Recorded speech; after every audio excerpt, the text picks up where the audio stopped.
Hi everyone. గత 2-3 రోజుల నుంచి డిఎస్సికి సంబంధించినటువంటి కట్ ఆఫ్స్ గురించి కానీ మిగతా అంశాల గురించి కానీ చాలామంది చాలా గందరగోళాల్లో ఉన్నారు. మనం కూడా ఒక 2 డేస్ బ్యాక్ ఒక వీడియో చేసి దాంట్లో కట్ ఆఫ్స్ ఈ విధంగా ఉండే అవకాశం ఉంది, సో సిచ్యువేషన్ ఎలా ఉంది, ఇబ్బందులు పడకండి, దానివల్ల టెన్షన్ పడుతున్న వాళ్ళందరికీ ఒక చిన్న ధైర్యం ఇవ్వడానికి ఒక వీడియో చేసి మాట్లాడడం జరిగింది. సో ప్రజెంట్ ఈ వీడియోలో అండ్ మనం కొంత అబ్జర్వేషన్ తర్వాత ఇప్పుడు ఏదైనా విషయాన్ని మనం డైరెక్ట్గా చెప్పకుండా కొంత ప్రాక్టికల్గా ఉన్న డాటాని చూసిన తర్వాత చెప్పడమే కరెక్ట్ అనే ఉద్దేశంతో నేను డాటా అంత అనాలిసిస్ చేసిన తర్వాత ఈ వీడియోలో సో ఎక్కడ వరకు కట్ ఆఫ్స్ ఉండే అవకాశం ఉందో అన్నిటి గురించి మాట్లాడాలనుకుంటున్నాను. ప్రధానంగా ఇక్కడ కొన్నిసార్లు కట్ ఆఫ్ పెరిగే అవకాశం ఉంటుంది, కొన్నిసార్లు కట్ ఆఫ్ తగ్గే అవకాశం ఉంటుంది. ఎలాంటి సందర్భాల్లో తగ్గుతుంది, ఎలాంటి సందర్భాల్లో పెరుగుతుంది దాని గురించి క్లియర్గా మాట్లాడదాం. ఇక్కడ కట్ ఆఫ్ ఎస్జిటిలో కొంతవరకు మనకు ఏదైతే ఈ ఎస్జిటి రాసిన మెరిట్ క్యాండిడేట్స్ వాళ్ళు గురుకులాకు సంబంధించిన వాళ్ళు రాసిన వాళ్ళు అయి ఉండొచ్చు, స్కూల్ అసిస్టెంట్ అండ్ ఎస్జిటి రెండు రాసిన వాళ్ళు అయి ఉండొచ్చు. ఇప్పుడు నా గురించే తీసుకుందాం. నేను ఎస్జిటి రాశాను, స్కూల్ అసిస్టెంట్ రాశాను, నేను గురుకులాలో ఆల్రెడీ టీచర్గా వర్క్ చేస్తున్నాను. నేను ఎస్జిటి ఎందుకు రాశాను అంటే నేను గతంలో అప్లై చేయడం జరిగింది. అంటే లైక్ ఈ జాబ్ మన గురుకుల రిక్రూట్మెంట్ కన్నా ముందే ఎస్జిటి అప్లై చేశాను కాబట్టి అబ్సెంట్ అవ్వడం ఎందుకు, పేపర్ ఎలా వస్తుంది, దాని పేపర్ గురించి తెలుసుకోవడానికి, పేపర్ స్టాండర్డ్స్ గురించి తెలుసుకోవడానికైనా రాద్దామనే ఉద్దేశంతో నేను ఎస్జిటి రాశాను. సో నేను ఇప్పుడు మెరిట్లో ఉన్నప్పటికీ రేపు పొద్దున నేనేంటి నాకు ఈ స్కూల్ ఏదైతే గురుకులాలో ఉన్నటువంటి పోస్ట్ కన్నా దాంట్లో పే స్కేల్ కానీ ఇతరత్ర వాటి గురించి ఆలోచించుకొని నేను ఎస్జిటికి వెళ్ళకపోతే, సో దాంట్లో ఎస్జిటి మెరిట్ అంటే ముందు వరుసలో ఉన్న క్యాండిడేట్స్ వెరిఫికేషన్కి వెళ్ళకపోతే సో తర్వాత ఉన్న వారికి ఉద్యోగం వచ్చే అవకాశం ఎక్కువగా ఉంటుంది. దానివల్ల కట్ ఆఫ్స్ కూడా తగ్గడానికి అవకాశం ఉంటుంది. మళ్ళీ స్కూల్ అసిస్టెంట్లో కట్ ఆఫ్స్ ఏ విధంగా పెరిగే అవకాశం ఉంది అంటే ఆల్రెడీ గురుకులాల జాబ్ వచ్చిన అభ్యర్థులు కూడా మళ్ళీ స్కూల్ అసిస్టెంట్ రాశారు, ఆల్రెడీ ఎస్జిటీలుగా చేస్తున్న వాళ్ళు స్కూల్ అసిస్టెంట్ గురించి రాశారు, పంచాయత్ సెక్రటరీలుగా చేస్తున్న వాళ్ళు స్కూల్ అసిస్టెంట్ రాశారు. ఇలా ఒక ఉద్యోగం చేస్తూ కొంతమంది లాంగ్ లీవ్ పెట్టి రాసిన వాళ్ళు ఉన్నారు, కొంతమంది జాబ్ చేస్తూ ప్రిపేర్ అవుతున్న వాళ్ళు ఉన్నారు. ఆల్రెడీ ఒక ఉద్యోగం పొందారు అంటే కొంత సబ్జెక్ట్ నాలెడ్జ్ వాళ్ళకు ఉండి ఉంటుంది కాబట్టి వాళ్ళు మళ్ళీ రివిజన్ స్టార్ట్ చేసినట్టు, వాళ్ళకి ఇప్పుడు మళ్ళీ జాబ్కి ప్రిపేర్ అవ్వడం అంటే జస్ట్ రివిజన్ స్టార్ట్ చేసినట్టు.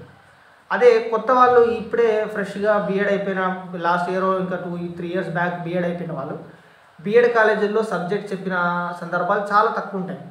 ఓన్గా ఎగ్జామ్స్ కోసమే ప్రిపేర్ అయ్యి ఎగ్జామ్స్ పాస్ అయిన సందర్భాలు ఉంటాయి తప్ప ఫుల్ లెంత్గా బీఎడ్ రెగ్యులర్గా క్లాసులు అయ్యి మెథడాలజీ అక్కడ నేర్చుకునే అవకాశాలు చాలా తక్కువ ఉంటాయి. కాబట్టి వాళ్ళు ఇప్పుడు ఆ మెథడాలజీ కోసం స్పెషల్గా కోచింగ్కి వెళ్ళాలి, మెథడాలజీలో మార్క్స్ ఎక్కువ పోతూ ఉంటాయి. సబ్జెక్ట్ అనేది అందరికీ వస్తుంది కానీ మెథడాలజీ కానీ కరెంట్ అఫైర్స్ కానీ ఈ పర్స్పెక్టివ్ కానీ ఇవి కాలేజీ లెవెల్లో చాలా తక్కువ చెప్తారనమాట. సో అలాంటి వాళ్ళు స్పెషల్గా కోచింగ్కి పోవడమో లేదంటే ఎక్స్పీరియన్స్ చాలా సంవత్సరాలు చదివిన వాళ్ళకి మాత్రమే అది ఈజీ అయ్యి దాంట్లో మార్క్స్ ఎక్కువ స్కోర్ చేస్తారు.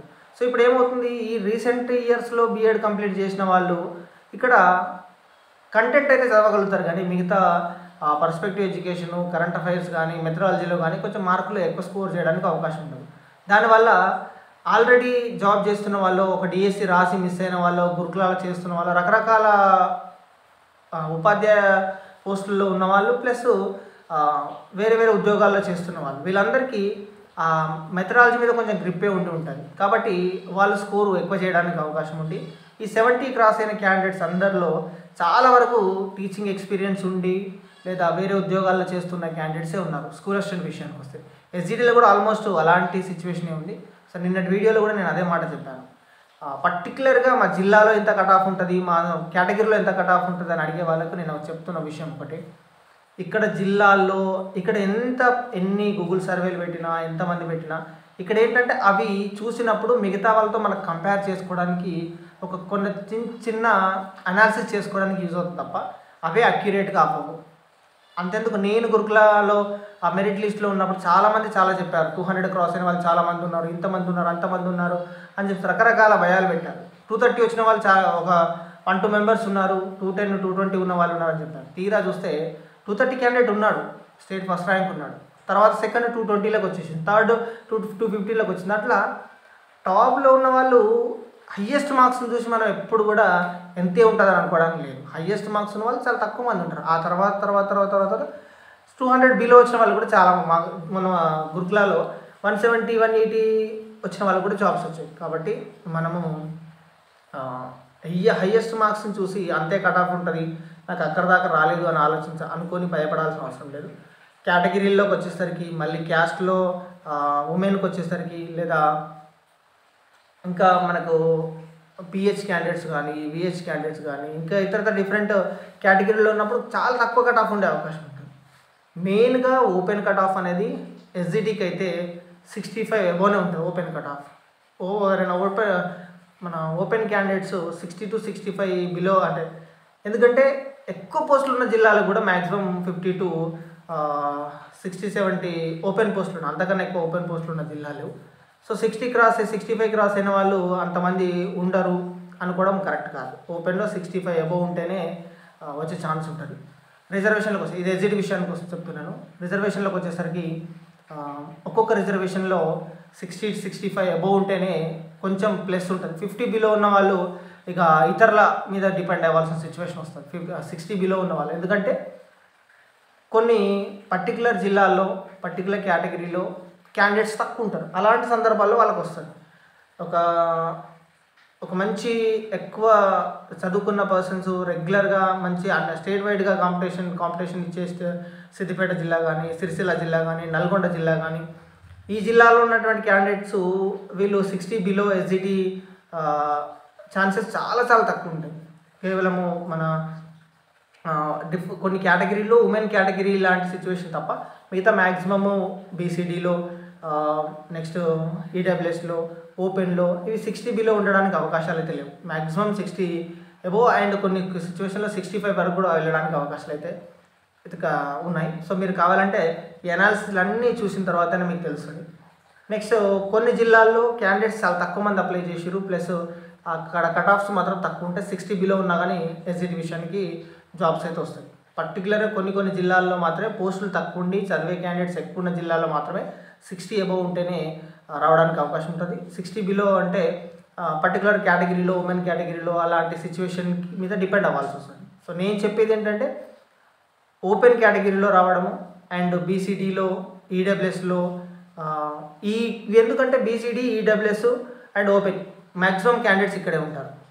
తర్వాత ఎస్సీలో, తర్వాత ఎస్టీలో కొంచెం తగ్గుతూ ఉంటారు. ఇంకా తక్కువ అంటే బీసీబీలో, బీసీఏలో చాలా తక్కువ మంది క్యాండిడేట్స్ ఉంటారు. సో బీసీఏలో కట్ ఆఫ్స్ అయితే తక్కువనే ఉంటాయి, ఎస్సీలో కట్ ఆఫ్స్ ఏ విధంగా ఉంటాయి, బీసీఏలో కట్ ఆఫ్స్ కూడా ఆ విధంగానే ఉంటాయి. సో జిల్లాల వారీగా పర్టికులర్గా అంటే ప్రతి జిల్లా ప్రతి కేటగిరీ అంటే చాలా ఎక్కువ మంది క్యాండిడేట్స్ డాటా అంతా నేను కలెక్ట్ చేస్తున్నాను. ఆల్రెడీ ఒక 500-600 మెంబర్స్ డాటా అంతా జిల్లాల వారీగా సెగ్రిగేట్ చేసి రాస్తున్నాను. కొన్ని కేటగిరీలో ఒక జిల్లాలో ఫర్ ఎగ్జాంపుల్ వికారాబాద్ జిల్లా ఉంది, అక్కడ బీసీఏ క్యాండిడేట్స్ ఒక 3-4 దొరికారు. సో దాని తర్వాత ఆ జిల్లాలో BCB, BCD, EWS, SC, ST ఇలా అన్ని కేటగిరీలు, ఉమెన్ కేటగిరీలు ఎంతమంది, మెన్ కేటగిరీలు ఎంతమంది ఉంది. సో అంత డాటా తెలియంది మనము ఏదో రఫ్గా చెప్పలేము. సో రఫ్గా చెప్పింది ఇదే, స్టేట్ వైజ్గా మొత్తం అన్ని జిల్లాలో అందరి మార్క్స్ అబ్జర్వ్ చేసిన తర్వాత తెలుసుకున్నది ఏంటంటే ఒక 70 అబోవ్ ఉంటే ఏ కేటగిరీతో సంబంధం లేదు, వారికి ఖచ్చితంగా జాబ్కి ఛాన్సెస్ ఉన్నాయి. 65 అబోవ్ ఉంటే రిజర్వేషన్లో జాబ్ వచ్చే అవకాశం ఖచ్చితంగా ఉంది. 60 అబోవ్ ఉంటే దాంట్లో రిజర్వేషన్లో ఉమెన్ క్యాండిడేట్, మళ్ళీ ఎస్సీ, ఎస్టీ దీంట్లో ఛాన్సెస్ ఉన్నాయి 60 అబోవ్. 60 బిలో ఉన్న వాళ్ళు నేను భయపెట్టాలని చెప్తలేను, నెగిటివ్గా ఏం చెప్పట్లేదు. 60 బిలో ఉంటే you are depending on others, అంటే మీరు కొన్ని కాంబినేషన్ మీద డిపెండ్ అవ్వాల్సిన సిచ్యువేషన్ ఉంది. లైక్ ఏదైనా క్యాండిడేట్స్ వేరే జాబ్స్ ఉండి దీనికి రాకుండా వదిలేయడం, ఇలాంటి కొన్ని సిచ్యువేషన్స్ ఉన్నప్పుడు మాత్రమే 60 బిలో ఉన్నా కానీ ఖచ్చితంగా వస్తుంది. అట్లానే 60 బిలో వచ్చిన వాళ్ళు మీరు కాంపిటీషన్లో లేరు అని నేను చెప్పట్లేదు. బట్ కొన్ని జిల్లాల్లో మాత్రం అది టైట్ అయిపోతుంది. కొన్ని జిల్లాలో 60 బిలో ఉన్న ఛాన్సెస్ ఉంటాయి కానీ ఇంకా కొన్ని జిల్లాలో టైట్ అయిపోతుంది. ఇక స్కూల్ అసిస్టెంట్ విషయానికి వస్తే స్కూల్ అసిస్టెంట్ విషయంలో చాలా అన్ప్రెడిక్టబుల్ సిచ్యువేషన్ లాగా ఉంది. ఎందుకంటే చెప్తున్న వాళ్ళు 72, 73, 75 వరకు చెప్తున్నారు. కొంతమంది అయితే ఒకరిద్దరు అయితే 80 అని చెప్పారు, కానీ మరి 80 వాళ్ళు ఎట్లా చేశారు ఏంటనేది తెలియదు. బట్ క్రాస్ అవ్వడానికి పాసిబిలిటీ అయితే ఉంది. బట్ పేపర్లు వచ్చిన విధానము, అక్కడ ఇచ్చిన కంటెంట్ విధానము బట్టి చూస్తే 80 అనేది కొంచెం కష్టం అనిపించింది. బట్ కష్టపడితే చేసిన క్యాండిడేట్స్ ఉంటారు, వాళ్ళ కష్టాన్ని మనం తక్కువ చేసి చూడదు. కానీ 80 అబోవ్ మాత్రము ఎక్కువ మంది ఉంటారు. స్టేట్ వైడ్గా చూసుకుంటే కొద్దిమంది ర్యాంకర్లు ఉంటారు, కానీ 70 అబోవ్నే చాలామంది ఉంటారు. ఈ 70 అబోవ్ ఉన్న వాళ్ళకే స్కూల్ అసిస్టెంట్లో ఛాన్సెస్ ఎక్కువగా ఉన్నాయి. మాకు కొన్ని సోషల్ సబ్జెక్టు వాటిలో తెలుగు లాంగ్వేజ్ పండిట్ వాటిలో బయోసైన్స్ ఇవి పోస్టులు ఎక్కువ ఉన్నాయి ఈసారి. యాక్చువల్గా బయోసైన్స్ పోస్టులు అరుదుగా కనిపించేది, వాళ్ళ అదృష్టమేమో ఈసారి బయోసైన్స్ పోస్టులు ఉన్నాయి, స్కూల్ అసిస్టెంట్ పోస్టులు ఉన్నాయి. And Telugu and language pandit, Telugu SA and language pandit పోస్టులు కూడా ఉన్నాయి. వీటిలలో కొన్ని ప్లేసెస్లో అన్ని కేటగిరీలో పోస్టులు వచ్చాయి, కొన్ని ప్లేస్లలో అన్ని కేటగిరీలో పోస్టులు రాలేదు. వీటిలో కొంచెం కట్ ఆఫ్ తక్కువ ఉండే అవకాశం ఉంది. ఫర్ ఎగ్జాంపుల్ ఒక ఫ్రెండ్ చెప్పాడు, మాది ఖమ్మం జిల్లా, భద్రాద్రి జిల్లా, మా దగ్గర నేను ఎస్టీ హిందీ అన్నాడు. ఎస్టీ క్యాండిడేట్లలో హిందీ చేసిన వాళ్ళు తక్కువ మంది ఉంటారు కదా, అట్లాగే అండ్ ముస్లిం కమ్యూనిటీ చెందిన క్యాండిడేట్స్ తెలుగు తీసుకున్న వాళ్ళు కొంచెం తక్కువ మంది ఉండొచ్చు కదా. సో ఇలా కొంత ప్రత్యేకమైనటువంటి సిచ్యువేషన్ ఏర్పడినప్పుడు కట్ ఆఫ్ అనేది అక్కడ తక్కువ ఉంటుంది, కానీ అన్ని సందర్భాల్లో తక్కువ ఉంటుంది. ఇప్పుడు సోషల్కి మ్యాథ్స్కి వీళ్ళందరూ వాళ్ళే ఉంటారు, మ్యాథ్స్ సోషల్ బయో వీళ్ళే ఎక్కువ మంది ఉంటారు. కాబట్టి ఈ సబ్జెక్టులకి ప్రతి జిల్లాలో టఫ్ కాంపిటీషన్ ఉంటుంది. అలాంటి సిచ్యువేషన్లో అక్కడ కట్ ఆఫ్ అనేది 70 ఎబో ఉండడానికి అవకాశాలు ఎక్కువ ఉన్నాయి. 70 ఎబోలో మళ్ళీ ఒక్కొక్క సబ్జెక్ట్లో ఇంగ్లీష్లో కొంచెం పేపర్ టఫ్ వచ్చింది, అక్కడ 65 to 70 అట్లా వస్తాయని చెప్పి మనం అభ్యర్థులతో మాట్లాడినప్పుడు వాళ్ళు ఎక్కువ మంది 65 to 70 మధ్యలో ఉన్నారని చెప్పారు. English, school assistant maths 70 cross అయిన వాళ్ళు చాలామంది కనిపిస్తున్నారు. నెక్స్ట్ స్కూల్ అసిస్టెంట్ తెలుగు కూడా 70 క్రాస్ అయిన వాళ్ళు చాలామంది ఉన్నారు. అండ్ స్కూల్ అసిస్టెంట్ సోషల్ కూడా 65 to 70, 75 మధ్యలో క్యాండిడేట్స్ ఉన్నారు. కాబట్టి ఈ రేంజ్ దాటి పైన ఉన్న వాళ్ళే కొంచెం హోప్స్ పెట్టుకొని దీని గురించి వెయిట్ చేయండి, లేదంటే వేరే నోటిఫికేషన్ ప్రిపేర్ అవ్వండి. ఎందుకంటే ఎక్కువ రోజులు ఆశ పెట్టుకొని తర్వాత అది మిస్ అవుతే ఎక్కువ బాధపడాల్సి వస్తుంది. కాబట్టి సో కొంచెం ప్రాక్టికల్గా ఆలోచించండి. మిగతా వాళ్ళ మార్క్స్ చూడండి. స్కూల్ అసిస్టెంట్ విషయానికి వస్తున్నాయి, ఎస్జిటి విషయానికి వస్తే మీకు 50 వచ్చినా 55 వచ్చినా కొంత హోప్ ఉంటుంది, అట్లేం బాధలేదు. స్కూల్ అసిస్టెంట్ విషయానికి వస్తే మాత్రం 50, 55, 60 లోపు ఉంటే కొంచెము ఆలోచించండి, ఇబ్బందికరంగానే ఉంటుంది. ఇక 60 బిలో ఉంటే కొంచెం దీన్ని పక్కన పెట్టి ఇంకో దాని గురించి ఆలోచించాల్సింది. 60, 65 అబౌవ్ ఉంటే కొంచెం హోప్ పెట్టుకోవచ్చు. 70 పైన ఉంటే కొంచెం ప్రాక్టికల్గా ఛాన్సెస్ అయితే ఉన్నాయి. సో ఇది స్కూల్ అసిస్టెంట్కు అండ్ దీనికి సంబంధించింది. ఇంకా దీంట్లో చాలా టెక్నికల్ సమస్యలు ఉన్నాయి, విషయాలు ఉన్నాయి, వాటి గురించి కూడా మాట్లాడాలని చాలా అంశాలు ఉన్నాయి. సో వాటన్నిటి కూడా ఫర్దర్గా వీడియోస్లో చేద్దాం. ఇప్పటికే వీడియో లెంత్ అయిపోయింది. అండ్ కమింగ్ వీడియోస్లో ఇంకా దీని గురించి ఎట్లా కట్ ఆఫ్లు పెరుగుతున్నాయి, ఎట్లా కట్ ఆఫ్లు తగ్గుతున్నాయి, ఏ జిల్లాల వారిగా ఎంత ఉందనేది కొంత అన్ని కేటగిరీలో క్యాండిడేట్స్ మనకు దొరికిన తర్వాతనే చెప్పొచ్చు.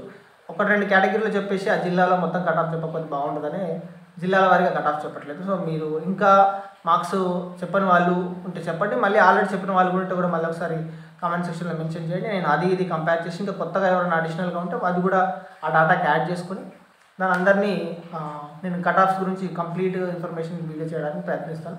సో సబ్స్క్రైబ్ చేసుకోండి, మిగతా వారికి అవసరం ఉన్న వారికి షేర్ చేయండి. All the best.